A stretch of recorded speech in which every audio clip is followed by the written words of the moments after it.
Aujourd'hui, on va parler d'atemi en Aikido. L'atemi, donc c'est la définition que nous en donnons, c'est une frappe qui est rendue visible, qui n'est pas exécutée, qui ne touche pas, qui est juste là pour faire bouger ou pour changer la tension en fait, du partenaire. Donc pour le démontrer, si le partenaire essaie de me frapper, si maintenant je frappais, je ferais un contre et je le toucherais. Et le combat s'arrêterait là. Et donc l'idée, c'est pas de faire quelque chose de visible, parce qu'il va quand même me toucher, mais quelque chose qui va arrêter son élan et qui va changer la dynamique en fait, du mouvement. Pourquoi est-ce que l'atemi est emblématique de l'aïkido? C'est parce que ça nous permet en fait de neutraliser une attaque et de neutraliser un partenaire tout en le préservant. S'il réagit à nos intentions et aux indications qu'on lui donne, en fait, on pourra l'amener au sol sans le casser ni l'endommager. Et donc là, on va essayer d'en faire un petit peu la démonstration. En fait, des atemis en Aikido, on en a plein. Et ils arrivent à tous les moments. Et donc quand il attaque,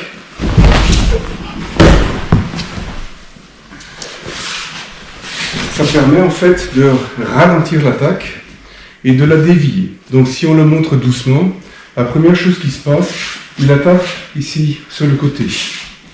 Sur cette attaque-là, je le menace ici. Je le menace ici. Je le menace ici, là, ici et là. Et en essayant d'évader ces menaces, en fait, il va se retrouver par terre sans que moi j'ai besoin de faire d'efforts en fait. Donc on peut le montrer de manière plus diluée maintenant, quand il arrive un peu plus doucement, ou encore plus doucement.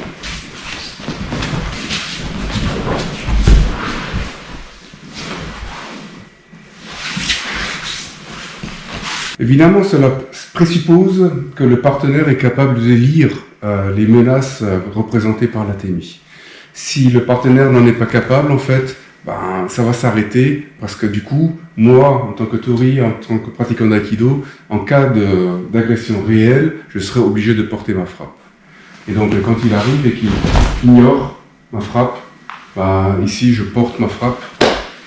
Et là, c'est fini. Les atemi, du coup, doivent être portés de manière à ce qu'elles fassent bouger le partenaire et permettent à terme, avec des partenaires qu'on connaît bien, de monter l'intensité de l'entraînement et donc la qualité en fait des actions-réponses qu'on peut produire. Cela suppose que les atemi soient lisibles.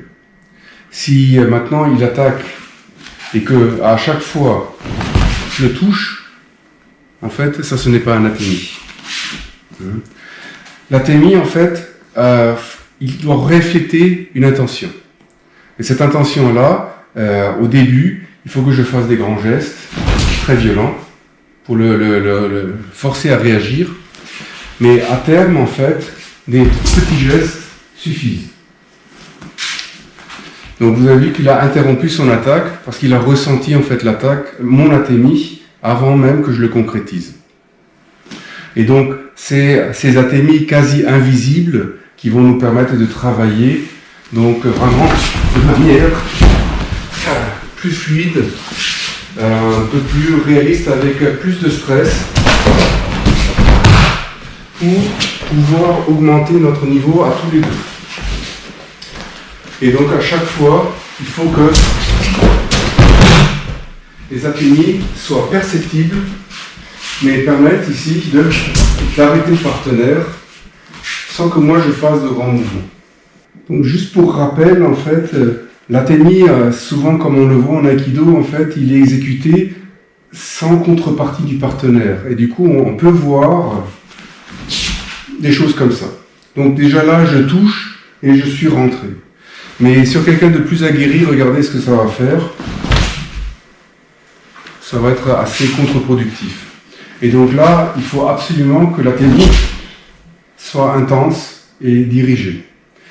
Et si vous voulez approfondir le sujet, on vous conseille la vidéo sur les ressentis que nous avons fait, où nous avons essayé de démontrer comment faire travailler le positionnement par rapport à nos muscles internes et l'effet que ça a sur le partenaire. Juste pour réexpliquer comment donner un atemi, en fait, on peut donner une attaque qui est plus ou moins vide, où le partenaire peut sans problème l'ignorer.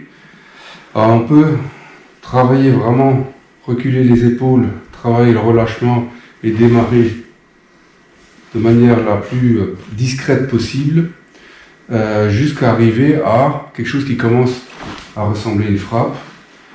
Et à partir de là, rapetisser le geste. Souvent, on pose la question sur l'utilité ou l'adéquation de l'aïkido pour des agressions réelles. Ce qu'il faut bien comprendre, c'est que l'aïkido, c'est du kata. Et les techniques qu'on apprend, c'est des concepts qui nous apprennent à bouger et à répondre de manière adéquate. Donc ce n'est pas des réponses en elles-mêmes.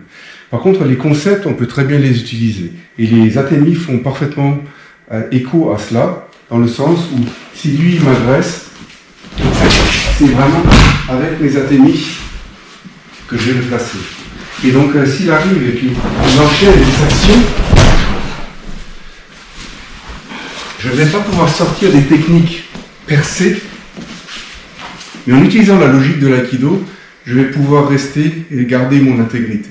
Dans le cas où on voudrait passer des techniques, cela présuppose que le niveau du pratiquant est beaucoup plus élevé que celui de l'attaquant. C'est le seul scénario où on peut vraiment appliquer les techniques de l'aïkido. Et donc, pour montrer ce que ça pourrait donner,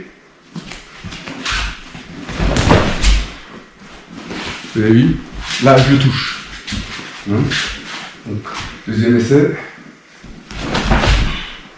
Vous voyez, c'est difficile d'arriver à faire de la technique si l'attaquant a un niveau plus élevé que le défenseur. Donc si on inverse les rôles, juste avec les atemis, vous voyez que j'arrive plus ou moins à le placer déjà.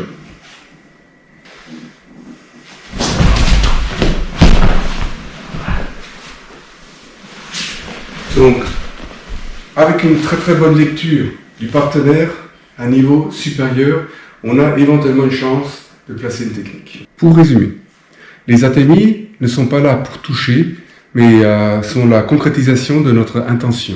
Ils sont là pour arrêter et défléchir le partenaire dans la direction que nous désirons.